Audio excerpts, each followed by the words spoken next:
At my sister's engagement party, I was publicly shamed for my education. No one knew my secret. My sister always knew how to make a room listen. That night at her engagement party, she made sure the room listened to me, for all the wrong reasons. The ballroom glittered with crystal chandeliers and soft gold lights, the kind of place where every laugh sounded rehearsed and every smile came with a price tag. Champagne flowed like water. Men in tailored suits stood beside women in designer dresses, all of them polished, educated, important. And then there was me.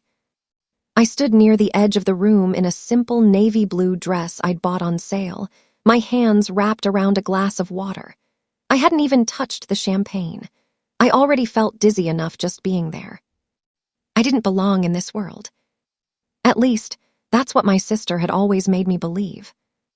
"Everyone," my sister Emily called out, clinking her glass. The music faded. Conversations died mid-sentence. All eyes turned to her. Emily looked radiant, custom ivory dress, diamond earrings, hair perfectly styled. Her fiancé, Jason, stood beside her, one hand proudly resting on her waist.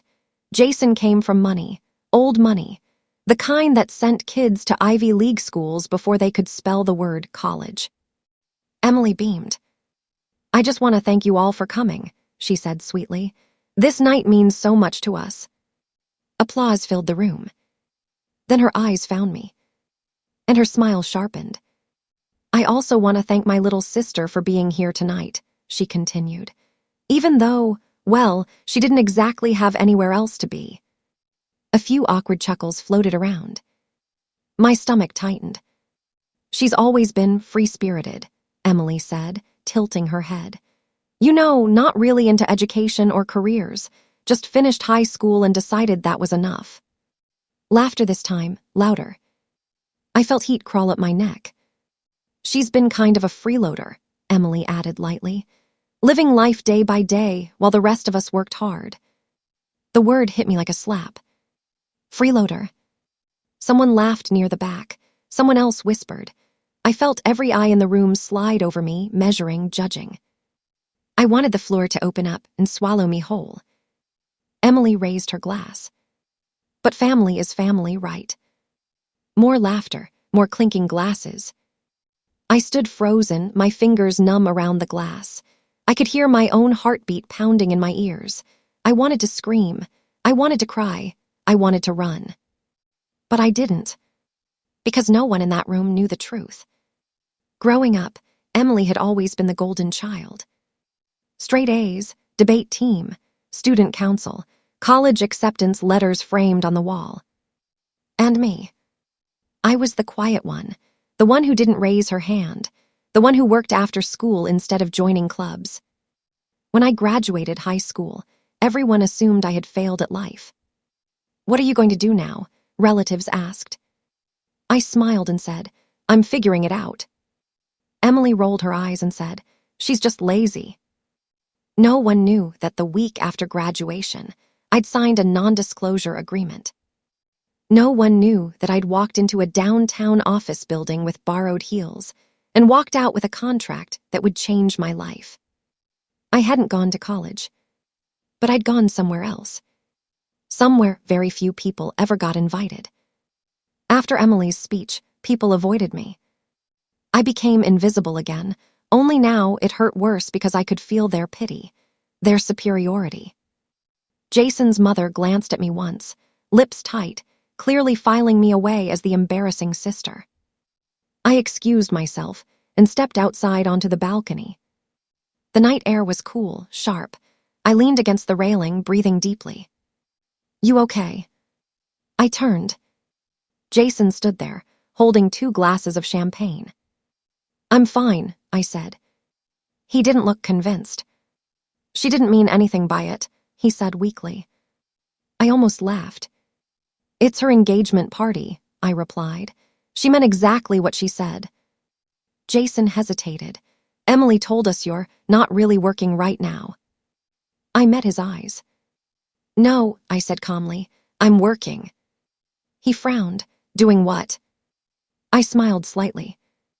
"Things she doesn't talk about." Before he could ask more, Emily appeared at the balcony doors. "There you are," she said. "I was wondering where you disappeared to." Her eyes flicked to Jason, then back to me. "Don't take it personally," she whispered, her voice sharp. "You know how things are, appearances matter." I straightened. "They do," I agreed. Emily smirked. "Maybe someday you'll understand, when you grow up." She walked away. I watched her go, my reflection staring back at me in the glass doors. Soon I thought, "You're right about that." 3 weeks later, Emily called me in a panic. "I need your help," she said, voice shaking. I sat in my office chair, staring out over the city skyline from the 34th floor. "What kind of help?" I asked. Jason's family business, a real estate investment firm, was in trouble. Big trouble. A silent partner had pulled out. Funding was frozen. Deals were collapsing. "They might cancel the wedding," Emily whispered. I leaned back slowly. "I might be able to help," I said. There was a pause. "You," she scoffed. "How?" "I know people." Emily laughed nervously. "You don't even have a degree." "No," I said. "I have something better." Silence. "Meet me tomorrow," I added. "Same place as the engagement party." The ballroom looked different during the day. Empty, quiet, honest. Emily arrived first, packing. Jason followed, looking exhausted. Then the doors opened. Men and women in tailored suits entered, confident, focused. They greeted me first. "Ms. Carter," one said, shaking my hand respectfully. "Good to see you again." Emily froze. Jason stared. "What's going on?" Emily whispered. I stepped forward. "These are my partners," I said calmly, "from the firm that owns 40% of your future development project." Emily's face drained of color. "I dropped out of the system," I continued. "Not out of ambition. I built something quietly, strategically." I turned to Jason. "The deal your family needs," I said. "It's been sitting on my desk." Emily's voice trembled. You're serious." I met her eyes. "I finished high school," I said. "Then I built an empire." The wedding went on. But things changed. Emily never mocked me again. At the reception, she raised her glass one last time. "To my sister," she said carefully, "who taught me that success doesn't always look the way we expect." I smiled. She finally understood. And this time, the room listened for the right reason.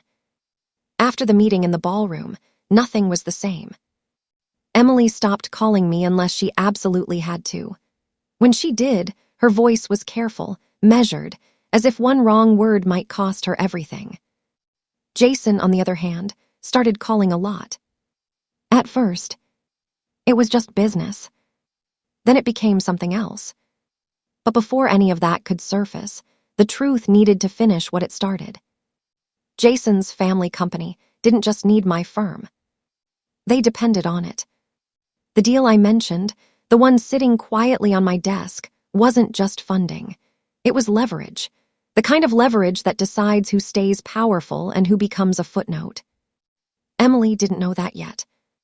She still thought this was a temporary embarrassment, a fluke, something she could smile through until the wedding photos were taken and the guests went home.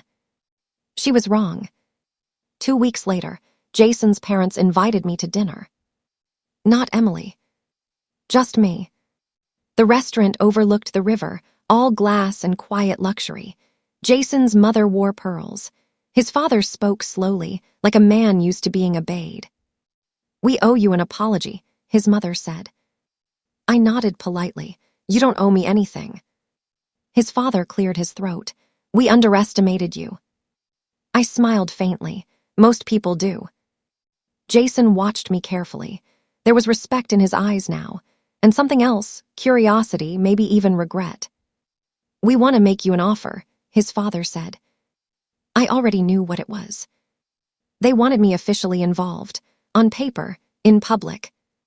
They wanted the sister they once ignored to become the silent backbone of their future. "I'll consider it," I said. But there's a condition. They leaned in. I don't do secrets, I continued, and I don't tolerate disrespect. Jason swallowed. His mother nodded slowly. Understood. Emily found out the next day. She came to my apartment unannounced. I opened the door to find her standing there, eyes red, hands shaking. You're doing this on purpose, she accused. I stepped aside and let her in. Sit down, I said calmly. She didn't. You're humiliating me, she said. First the engagement party, then the meeting, now this. I crossed my arms. I didn't humiliate you, Emily. I stopped hiding. Her voice cracked. You could have told me. I met her gaze. You never asked. Silence filled the room. You called me a freeloader, I said quietly. In front of everyone, you made my life a punchline. She looked away. I thought I was better than you, she whispered. I nodded once. I know. That was the moment something in her broke. Not dramatically, not loudly. Just enough to finally let reality in. I'm scared, she admitted. Everything I built, it feels like it's sitting in your hands. I stepped closer. No, I said. It's sitting in yours. I'm just no longer invisible. The wedding day arrived. The venue was breathtaking. White roses, marble floors, live orchestra. Guests filled the seats, whispering about money, connections, futures. Emily looked perfect. But this time, she looked at me differently. Not above me. Beside me. When the officiant asked for witnesses, Jason surprised everyone. I'd like my sister-in-law, he said, gesturing toward me. A ripple moved through the crowd. I stood, calm and composed, and walked forward. Emily met my eyes and nodded. At the reception, Jason's father tapped his glass. I want to acknowledge someone special tonight, he said. The room quieted. My daughter-in-law's sister, he continued, is a remarkable woman, a visionary, a partner. Eyes turned toward me. She didn't take the traditional path, he said, but she built something extraordinary, and our family is stronger because of her. Applause filled the room. Not polite applause. Real applause. Emily raised her glass next. I spent my life believing success had one shape, she said softly. Tonight, I learned I was wrong. She turned to me. I'm proud of you. For the first time, it wasn't forced. It wasn't late. It was honest. Ending the quiet victory. Months later, my name appeared on industry panels. My firm expanded. Deals closed. I never went back to college. I never needed to. Emily and I rebuilt something, not the way it was, but better, truer. And sometimes, at family gatherings, someone would whisper, "That's her, the one they didn't see coming." I'd smile. Because the best revenge wasn't exposure. It wasn't humiliation. It was standing exactly where they said I'd never reach. Without ever needing their permission.